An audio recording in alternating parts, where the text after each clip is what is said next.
Okay, so I'm Luka, coming from Europe originally, now working with the Hornets and the Swarm.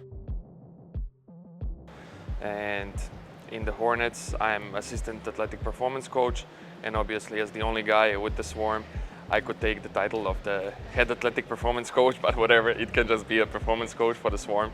Yeah. I worked individually with Shane Larkin.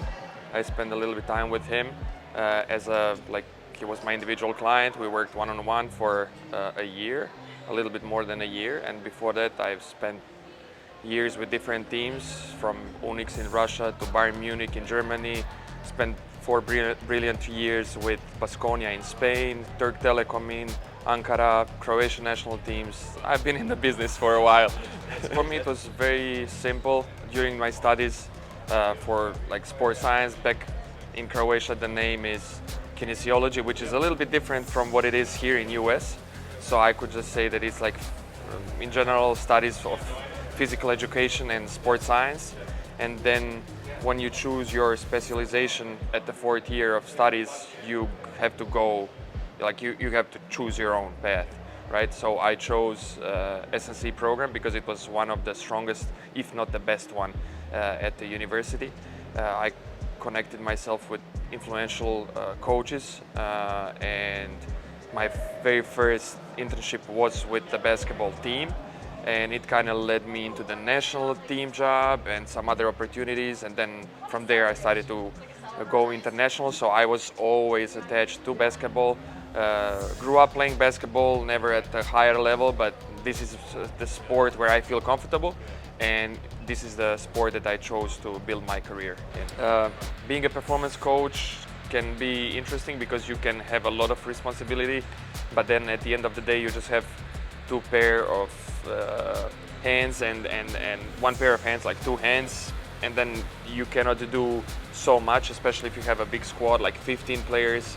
It's tough to do so much with everyone at the same time. So it's tough. I think people see us as a strength coaches, yes, which is good. We still do it, and it's important piece of the puzzle. So yeah, it's tough to put it in few sentences, but I believe that we should focus on what can potentially make the change, and we have to evaluate with this team, with this group of guys, with these players, this is what can potentially make the positive change, and we should focus on that. Pieces of equipment like anchor, I think it's very useful because you can do different things with the equipment. It's not only suited for one type of training. It's not a stretch band that you use mainly for stretching or for resistance.